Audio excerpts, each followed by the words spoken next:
Começando, né? Vamos começar direitinho. Boa noite a todos. Estamos voltando agora das férias, né? Daqui a pouquinho a gente já vai estar terminando o primeiro ano da escola. Nós teríamos agora, em setembro, o exame espiritual, que a gente tanto aguarda, né? Mas por causa dessa situação, nós resolvemos, conversar com o pessoal lá de Campinas, e a gente resolveu marcar mais para o final do ano, tá? Então, a gente não vai fazer agora em setembro o exame, vai deixar mais para o final do ano e a gente marca com vocês depois. Simone, ficou sem som. Tá sem som? Puxa vida, hoje tá um negócio, hein? Tá me ouvindo, Não Nilma? estou te ouvindo. Ué? Tá, então vamos começar então, tá? Já vou colocar o slide, aí você começa e depois a gente volta a conversar. Pronto, aí eu. Pode passar.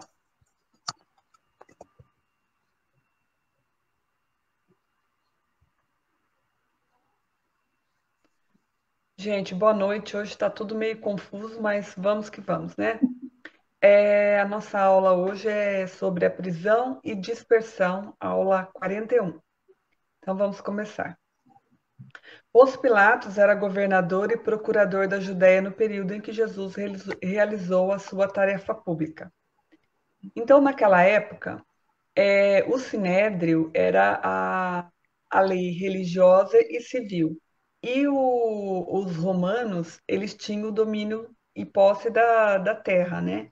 Então, Pilatos governava, né, sob o comando de Roma, e o Sinédrio governava a parte religiosa.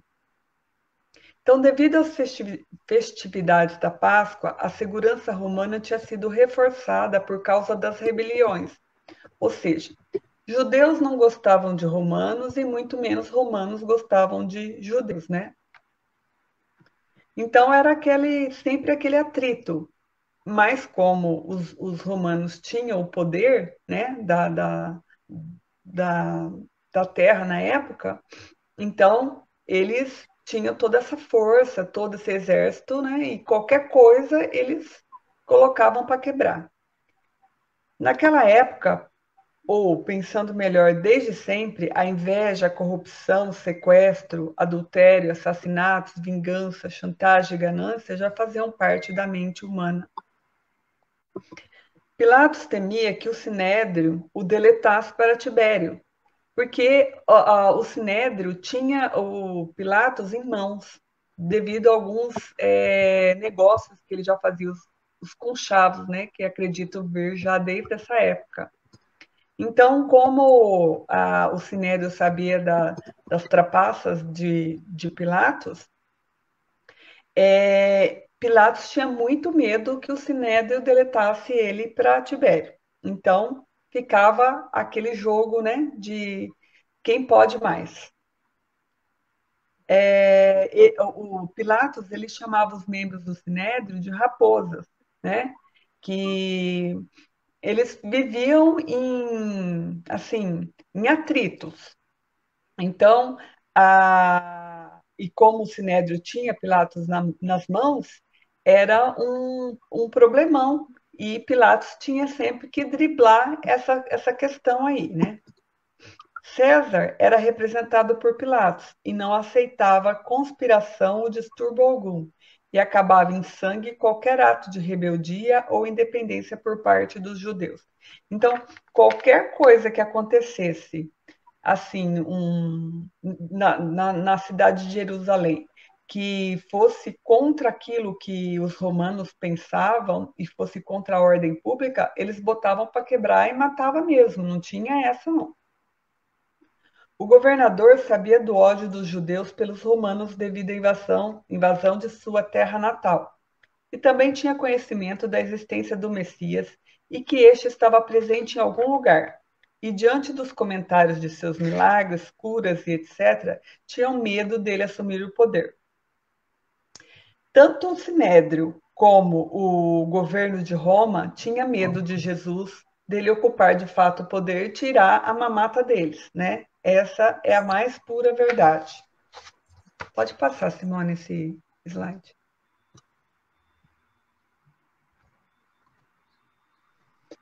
Alguns dias antes de Jesus chegar em Jerusalém, Pilatos manda prender o salteador Barrabás, que tinha entrado na capital com todo o grupo de pessoas que o seguiam. No cerco que mandara fazer ao local onde estavam muitos foram mortos e o chefe estava agora acorrentado no cárcere aguardando o julgamento. Então, devido a esses problemas que aconteceram, né? E por ser Barrabás um salteador, Pilatos manda prender e ele está lá aguardando o julgamento. Logo em seguida da prisão de Barrabás, Pilatos soube da entrada espetacular de Jesus na cidade, acompanhado de uma multidão que o aclamava Rei Messias. Imediatamente julgou haver ligação estreita entre os dois acontecimentos e, tomando informações, descobriu que Jesus era um profeta que gozava de extrema popularidade em todo o país e estava pregando doutrina estranha e hostil às leis e costumes. Que o que Jesus pregava não é que era diferente, ele queria combater todos aqueles vícios que já existiam, né?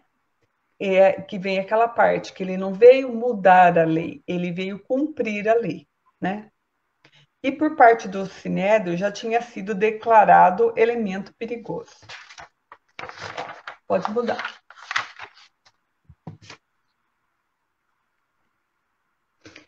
Aí, no caso, Pilatos pensava, né, que Jesus e Barrabás eram do mesmo bando. Então mandou pedir ao sumo sacerdote a entrega do Rabi Galileu para ser julgado por ele no seu pretório, juntamente com o agitador Barrabás, antes do início das festividades. Essas festividades eram a Páscoa que estava para acontecer, né? Quando a gente faz comparação de alguns livros, há controvérsias, né? No Sublime Peregrino, por exemplo, diz que o sumo sacerdote é que fez questão de entregar Jesus a Pilatos para ser julgado, não que Pilatos pede primeiro para julgar Jesus, né?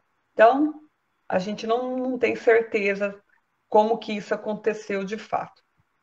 Como Jesus era um rabi de Israel, o sumo sacerdote Caifás, genro de Anás, ficou atemorizado e também temiam represálias do povo, né?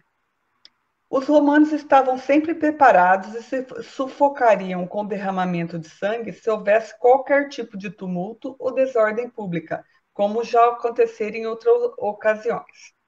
Pode passar.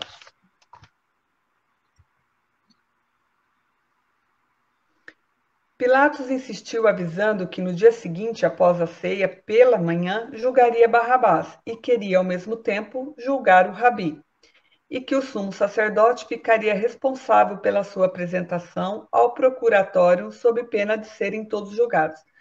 Ou seja, se o Sinédrio não entregasse Jesus para Pilatos, eles também seriam julgados. E eles tinham medo que sacrificassem eles também. Então, eles queriam, a todo custo, entregar Jesus logo, né?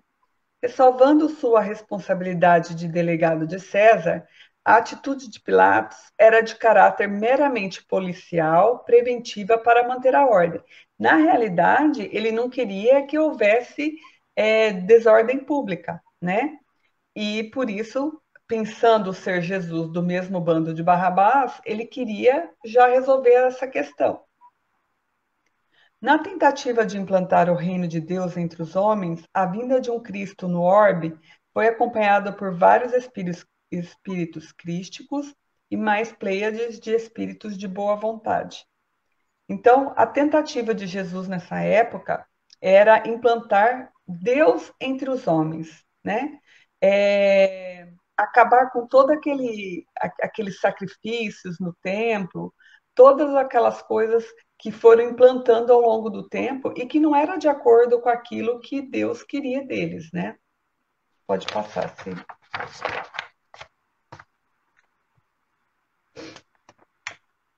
Com seus planos já assim transtornados, Caifás convocou às pressas os membros saduceus do pequeno sinédrio para uma reunião oculta em sua casa. aproveitou a intervenção dos romanos para precipitar a prisão, justificando-a, tomando todo o cuidado para não haver nenhum distúrbio. Então, como era do interesse deles também acabar com Jesus, de medo de Jesus tomar o poder religioso e depois o poder, né, de Israel todo, eles queriam de todas as formas evitar que Jesus continuasse fazendo suas pregações, né? Então eles fazem todo tipo de conchavo, né, entre romanos e sinédrio para poder exterminar de fato Jesus. Sumos sacerdotes, fariseus e saduceus, e até mesmo os romanos, se preocupavam com a influência de Jesus. Então, tudo isso aconteceu de medo da perda do poder, tanto de um lado, tanto dos romanos pela terra, como pelos sacerdotes, sumos sacerdotes, pelo poder religioso. Numa passagem do Evangelho de João, Jesus é conduzido diante de Anás e Caifás e interrogado, espancado e levado ao governador da Judéia, Pôncio Pilatos, e insistem pela sua execução.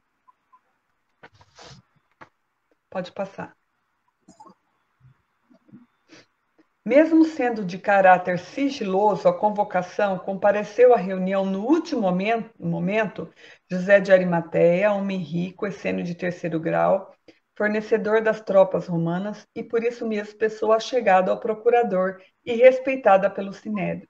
Esteve também na reunião, nas mesmas condições, o rabi fariseu Nicodemos, que nós falamos no Evangelho, ali representando só com a sua presença todo o partido fariseu não convocado. Então, eles acabam indo de última hora nessa reunião, porque eles não foram de fato convocados. Eles ficaram sabendo e foram até lá, né? Porque convocaram apenas o pequeno sinédrio, né? Como eles diziam, alguns só deles, aqueles que faziam parte e concordavam com tudo que o sumo sacerdote falava, né? E ordenava, para que não houvesse nenhum voto contra, né? E mesmo agora à frente a gente vai comentar que Nicodemos não concorda, mas não há o que ele fazer, porque o sumo sacerdote decreta a prisão e não tem conversa. José de Arimateia já havia realizado um extraordinário trabalho para estar ao lado de Jesus, acompanhá-lo até quando pôde naquela trajetória de luz, né? No livro Harpas Eternas, fala de Nicodemos e José de Arimateia, e eles são citados desde que Jesus nasce, que eles acompanham a trajetória de Jesus desde o seu nascimento. Aqui nos livros selecionados para essa aula, eles não fazem essa citação, mas Nicodemos e José de Arimateia eram a favor de Jesus. Eles participavam do Sinédrio, mas eles não eram contra Jesus. Pode passar, sim. Então, desde o início, Nicodemos foi amplamente apoiado por José de Arimateia, fazendo a defesa de Jesus, lembrando todos os presentes das irregularidades da convocação e julgamento. Por quê? Né? Pela impropriedade do local, porque a reunião só seria legal na própria sede do Sinédrio e não na casa de Caifás. Então, já era um fator que estava errado, né? Porque entre a convocação com o seu motivo claramente revelado e a própria reunião, deveria transcorrer um prazo legal que não fora obedecido. Porque nenhuma reunião de julgamento tinha valor quando realizada à noite. E também porque não fora convocado todos os membros do Sinédrio, mas somente alguns saduceus, aqueles que que concordavam com tudo que o sumo sacerdote falava, né? Pode passar. Então, devido a todas as irregularidades, Nicodemos não concordava com aquela reunião de julgamento. Disse que se o crime do Rabi Galileu era de ordem religiosa, não era da alçada dos romanos. Então, ele falava assim, por que é que tem que ser julgado também por Pôncio Pilatos, se é de ordem religiosa? Mas, né, como o medo era tão grande de perder as mamatas, né, eles passaram também para que os romanos o julgassem. O sumo sacerdote não concordou com a defesa de Nicodemos, dizendo que havia ameaça sobre todo o colégio sacerdotal e também a nação, e que diante disso era melhor entregar o preso do que resistir. Insistiu, antes morrer um só do que todos eles. Aí, nesse momento, a reunião foi encerrada, a prisão foi decretada e a entrega de Jesus a Pilatos, por parte do Sinédrio, né? Tendo em vista a resolução da reunião, reuniram-se às pressas uma escolta formada por guardas do templo e de romanos. Eram quase 11 horas da noite, quando, guiada por Judas, a escolta tomou o rumo do jardim de Getsêmani. Então, até aqui, tudo aconteceu na casa do sumo sacerdote Caifás. Neste momento, já tinha Jesus realizado a ceia com seus discípulos, né? E já tinha ocorrido a cerimônia do lava-pés, eles já tinham terminado a ceia. E ao final da ceia, antes dele se encaminhar para o Getsemane, ele fez a oração do horto, que eu vou ler para vocês agora. Ele fala assim: Pai Santo, eis que é chegada a minha hora. Acolhe-me em teu amor. Eleva o teu filho para que ele possa elevar-te entre os homens no sacrifício supremo. Glorifiquei-te na terra, testemunhei tua magnanimidade e sabedoria e consumo agora a obra que me confiaste. Neste instante, pois, meu Pai, ampara-me com a luz que me deste, muito antes que este mundo existisse.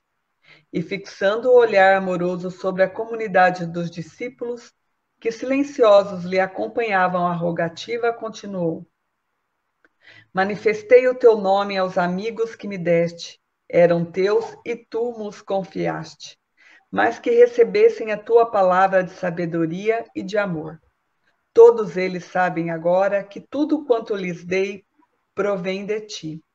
Nesse instante supremo, Pai, não rogo pelo mundo que é obra tua e cuja perfeição se verificará algum dia, porque está nos teus desígnios insondáveis, mas peço-te particularmente por eles, pelos que me confiaste, tendo em vista o esforço a que os obrigará o Evangelho, que ficará no mundo sobre os seus ombros generosos. Eu já não sou da terra, mas rogo-te que os meus discípulos amados sejam unidos uns aos outros, como eu sou um contigo. Dei-lhes a tua palavra para o trabalho santo da redenção das criaturas, que, pois eles compreendam que nessa tarefa grandiosa o maior testemunho é o nosso próprio sacrifício pela tua causa. Compreendendo que então, que estão neste mundo, sem pertencerem às suas ilusórias convenções, por pertencerem só a ti, de cujo amor viemos todos para regressar à tua magnanimidade e sabedoria, quando houverdes edificado o bom trabalho vencido na luta proveitosa.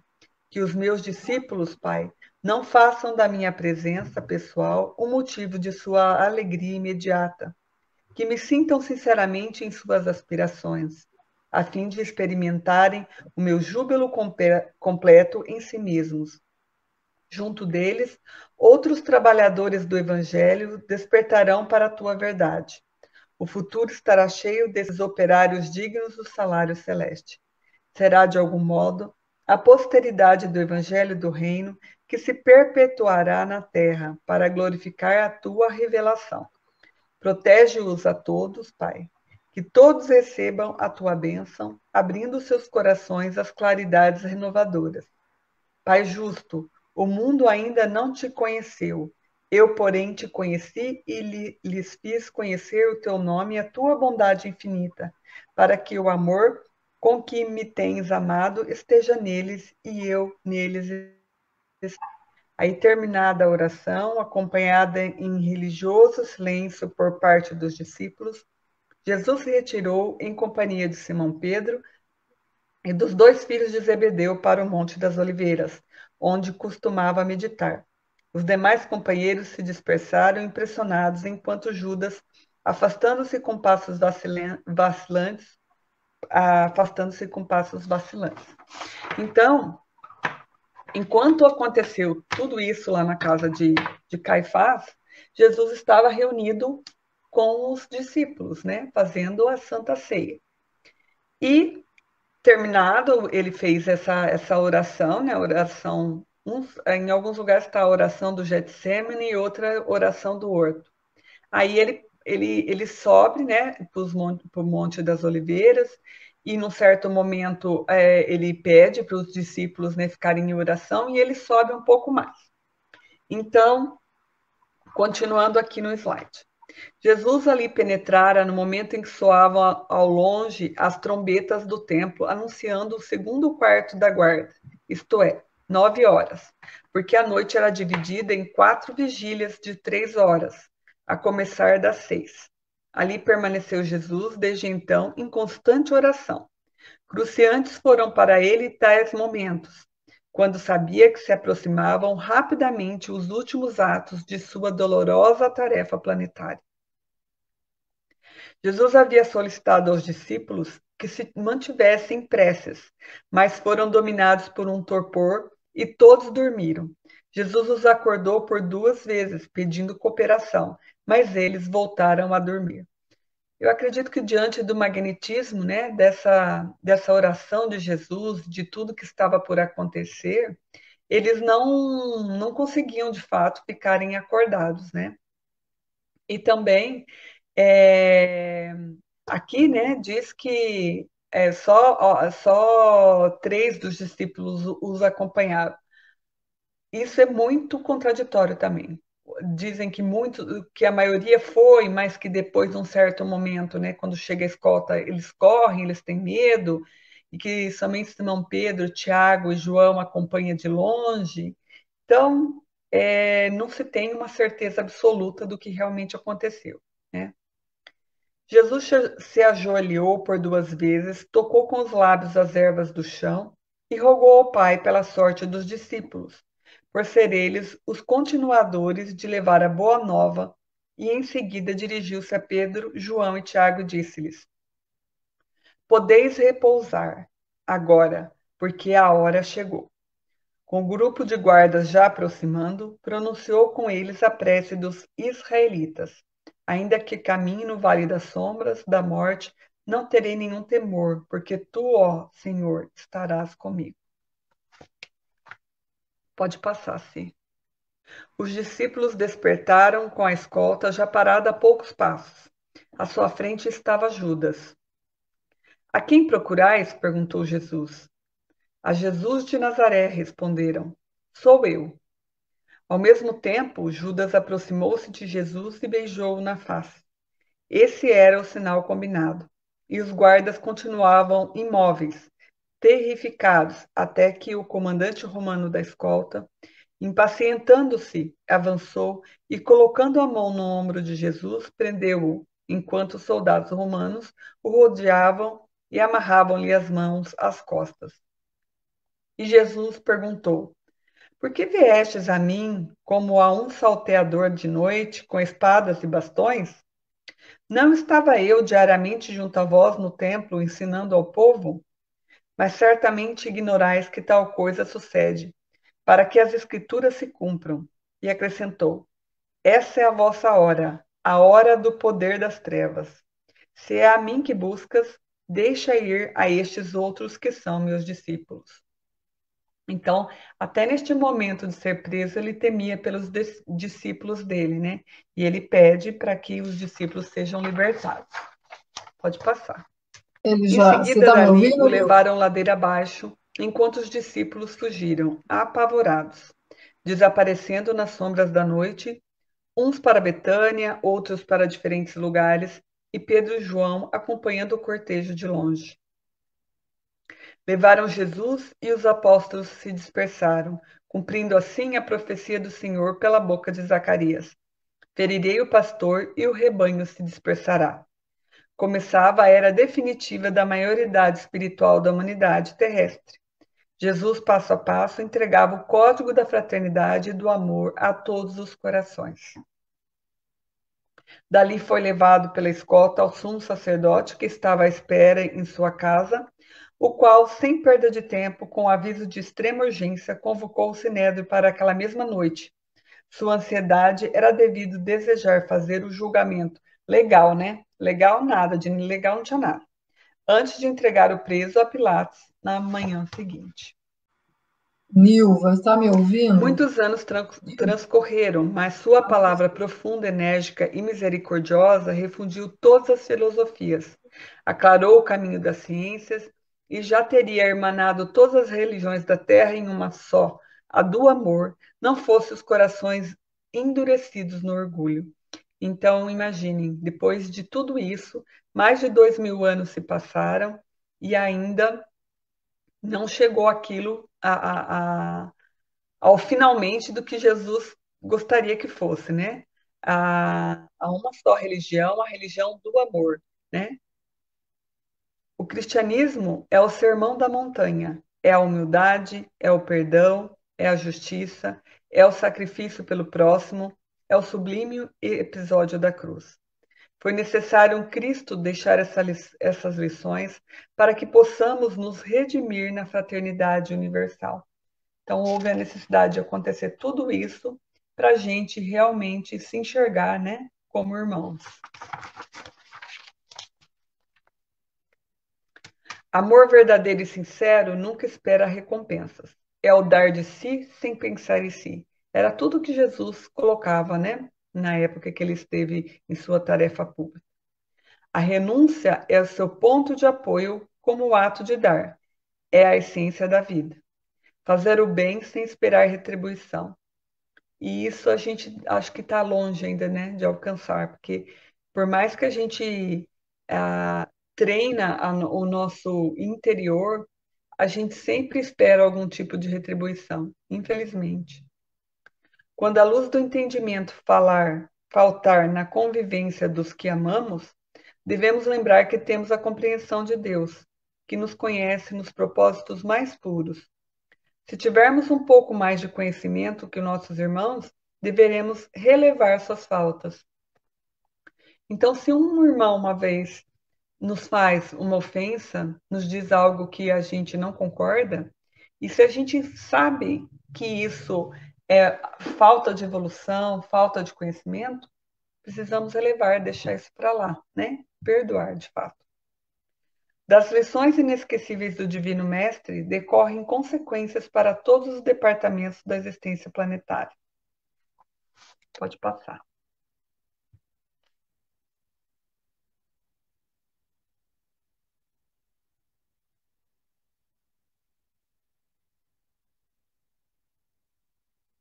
Agora nós vamos falar um pouquinho, né, de José de Arimateia e Nicodemos, que são duas figuras importantes nessa trajetória de Jesus, né? Mais precisamente de Nicodemos. Esses dois homens demonstraram coragem diante da situação do julgamento. Foram confiáveis e úteis, mesmo diante do perigo. Não esmoreceram e deixaram brotar em suas personalidades o que tinham de melhor. Entre Jesus e Nicodemos há uma distância evolutiva inimaginável. Entretanto, Jesus chega até o representante da autoridade da terra, envolve-o amorosamente e lhe presta as orientações seguras. Pode passar.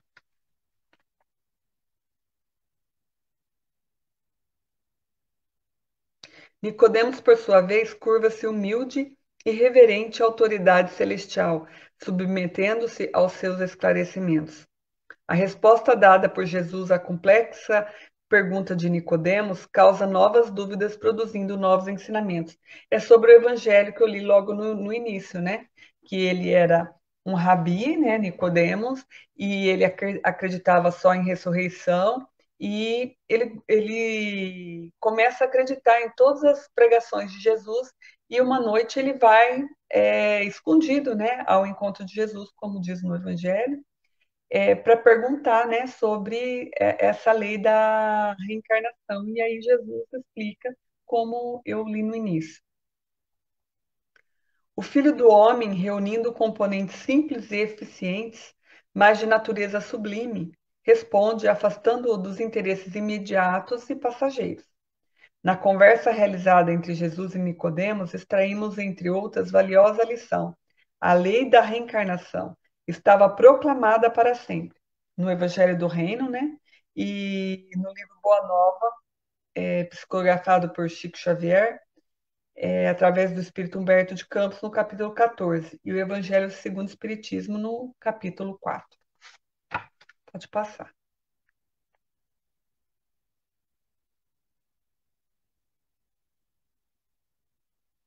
Como Nicodemos era fariseu e chefe dos judeus, também membro do Sinédrio, João, né, o discípulo, em seu evangelho esclareceu cuidadosamente o Nicodemos que ajudou no enterro de Jesus, com o mesmo Nicodemos que veio a Jesus de noite, né? Nicodemos, como José de Arimateia, tinha muitas qualidades. Então, assim, ele já era um rabi, né? Ele já era, já pregava, né, as escrituras, mas ele procurou saber mais, procurou evoluir mais, né? E nesse encontro com Jesus foi muito esclarecedor. Ele tinha reconhecido a legitimidade do ensino e do poder de Jesus. Sabemos que és mestre vindo da parte de Deus. Certa vez ele tinha questionado o conselho a respeito disso. Pode passar.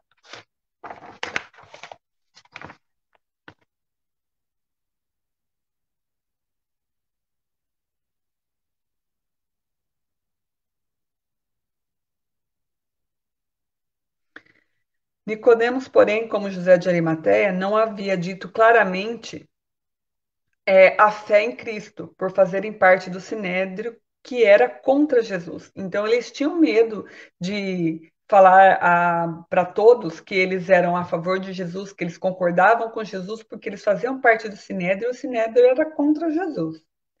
Na morte de Cristo, entretanto, corajosamente eles se uniram, né, José de Arimateia, uniu-se a José de Arimateia para ajudar no enterro. Existe um livro até que fala que o Sinédrio tomou tudo de José de Arimateia por esse fato, por ele ter ajudado no enterro de Jesus. E é muito interessante. Não sei ao certo se é real, né? Mas eu li esse livro e eles falam que o Sinédrio foi totalmente contra José de Arimateia por esse fato de ajudar no enterro de Jesus. Sem o princípio da pré-existência da alma e da pluralidade das existências, a maioria das máximas do Evangelho são ininteligíveis, razão pela qual deram origem a tantas interpretações contraditórias. Esse princípio é a chave que lhes restituirá o verdadeiro sentido. Nicodemos pertencia à casta dos fariseus, ordem religiosa e política caracterizada pela intolerância, pelo apego às leis mosaicas e pela manifestação do culto externo. Pode passar.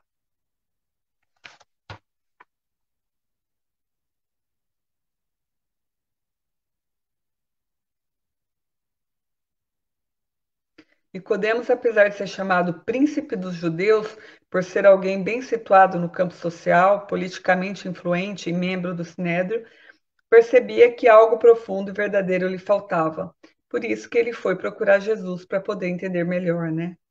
Nicodemos foi uma pessoa que, devido às reencarnações, estava preso às tradições religiosas vigentes, mas que procurou superar as barreiras das convenções e procurou o mestre ainda que tarde da noite.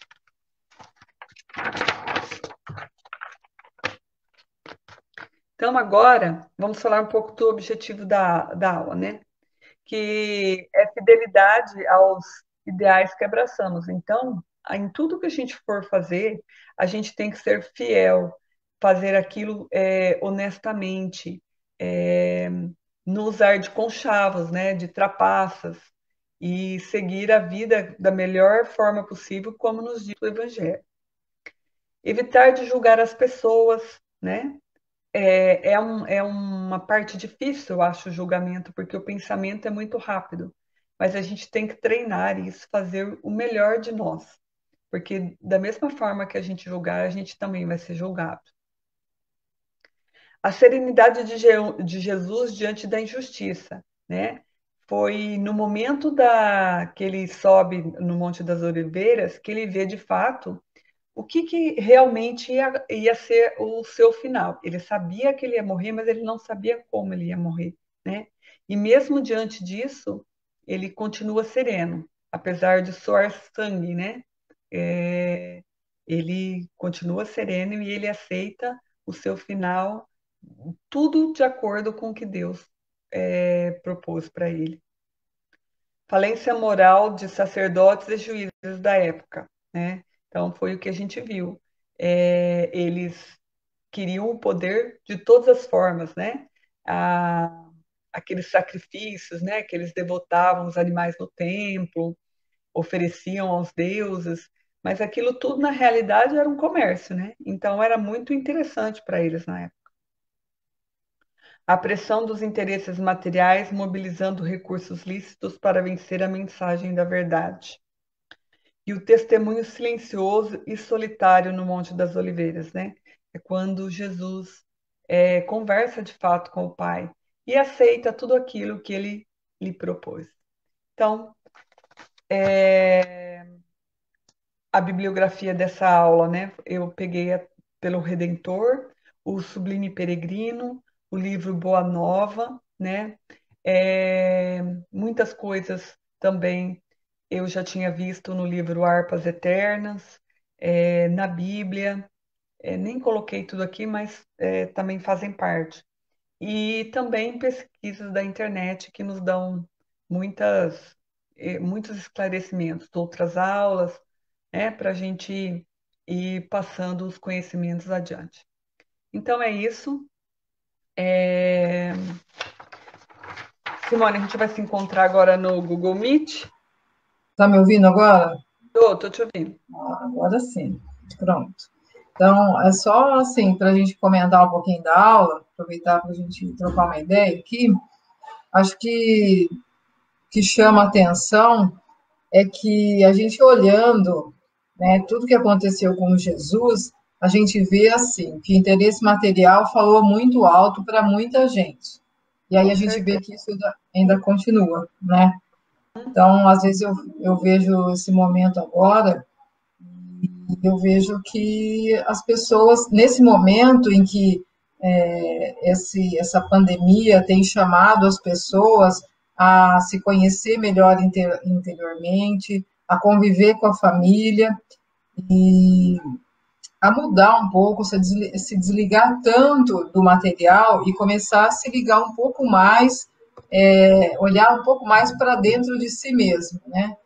Colocou todo mundo em casa, todo mundo de quarentena, parece que para pensar um pouco e sentir que a vida material ela não é tão importante assim como a gente imaginava. E aí o que aconteceu? O interesse material tem falado muito alto mesmo. Então, a gente vê toda essa briga, toda essa guerra, né? E quando se fala sobre Jesus, todo mundo, né, fala que se Jesus viesse novamente, já iria, né, não iria acontecer a mesma coisa. Mas aí eu fico olhando, né, acontece, né, está acontecendo novamente a mesma coisa. Então, acho que isso deve ficar uma reflexão para a gente, sabe? Começar a pensar um pouco no que é importante, né? No quanto que a vida material ela vem suplantando a nossa vida espiritual, né? O quanto que ela é importante, né? Acho que isso é uma das reflexões. O que mais, Nilva, que te chamou mais atenção nessa aula hoje, que a gente poderia estar comentando? É bem isso mesmo, Simone. Eu acho que tanto naquela época como hoje, se a gente for ver, os tempos parece que não mudaram. Assim, teve uma evolução de muitas coisas, mas de fato ainda o material sobrepõe o espiritual, né? E o que Jesus quer da gente é que a gente desenvolva mais a nossa parte espiritual em detrimento à material, né? Uma outra coisa também que eu lembrei, que é um dos objetivos da aula, é mostrar a serenidade de Jesus diante da crucificação, né? Ele sabendo tudo que ia acontecer com ele, a confiança total em Deus. Então, ele não se alterou em nenhum momento, ele não se deixou levar, né, pelas atitudes, pelos erros, né, das pessoas. E importantíssimo também que mesmo ele sendo Jesus, né, um espírito crístico, ele se ligou a Deus no momento final. A primeira coisa que ele pensou foi se ligar a Deus. Então acho que isso também nos deixa uma lição nesse momento, né? Com Buscar certeza. um pouco mais de tranquilidade, serenidade diante dos acontecimentos e a nossa ligação com Deus. Acho que muito importante isso, a gente ter realmente Jesus como exemplo, né, e pensar nele, tentar reproduzir o seu comportamento, né, olhando tudo, relevar um pouco o erro das pessoas e começar a nos ligarmos um pouco mais em Deus. Com Acho que certeza. era isso, né, que a gente tinha mais para falar hoje. O A objetivo total é semana. esse mesmo. Oi? O objetivo é esse mesmo, mostrar essa serenidade e mostrar que a gente tem que ter fé, né? Principalmente nesse momento que nós estamos passando, acreditar da mesma forma como Jesus acreditou. Saber que serão momentos difíceis, que serão tempos difíceis, mas a gente não perder as esperanças, né? Estar sempre conectado com o Pai. Próxima semana também vai ter aula falando sobre o tribunal, né? E na Uhum. outra semana o julgamento de Jesus. Então a gente vai ver ali vários momentos, né, desses momentos finais da missão planetária de Jesus, que é muito interessante e que a gente deve sempre trazer esses ensinamentos, não ficar só na história, né, querendo saber da história, o que aconteceu, não. Trazer para a gente como um ensinamento espiritual, né, que eu acho que isso é o mais importante. Com certeza. A gente pode estar fazendo, então, a gente vai encerrar aqui, fazer uma vibração final, mas a gente vai se encontrar no Google Meet, porque para a gente poder estar conversando um pouco, porque já faz bastante tempo que está se estendendo aí esse isolamento, então não dá para a escola ficar assim tão afastada, tá? Tá Então, bom. Nil, você faz a vibração final e eu já vou abrindo lá o Google Meet para quem quiser estar entrando. Tá certo, então. Então vamos fechar os olhos novamente, agradecer a oportunidade de mais um encontro, de mais uma aula, de mais um ensinamento e vamos emanando todas as nossas boas energias do nosso planeta Terra, envolvendo ele numa luz verde, a luz de cura, que Jesus espalme suas mãos sobre o nosso planeta e espalhe muitas bênçãos, muito amor e que tudo isso passe rapidamente. Pedimos também para todas as pessoas que encontram-se doentes, acamadas, seja por esse vírus ou mesmo por outras enfermidades, sejam visitadas e que recebam todo o remédio necessário. Vamos emanar também muitas boas energias. As pessoas que encontram-se na rua, para os idosos que encontram-se em lares de idosos abandonados, esquecidos. Vibramos também pelas crianças desamparadas, pelos jovens, neste momento se encontram muito solitários. Vibramos também por todas as escolas de aprendizes do Evangelho, as casas espíritas, todos os templos de oração. Vibramos por nossos lares e, em particular, por nós mesmos como trabalhadores do Mestre. Pai nosso que estais no céu, santificado seja o vosso nome. Venha a nós o vosso reino, seja feita a vossa vontade, assim na terra como no céu. O pão nosso de cada dia nos dai hoje. Perdoai as nossas ofensas, assim como nós perdoamos a quem nos tem ofendido. E não nos deixeis cair em tentação, mas livrai-nos, Senhor, de todo o mal, por ser teu o poder, o reino e a glória para todos sempre. Que assim seja. Boa noite. Boa noite a todos. Até semana que vem, então. Boa noite, Nilva. Até daqui a pouco. Boa noite, até já.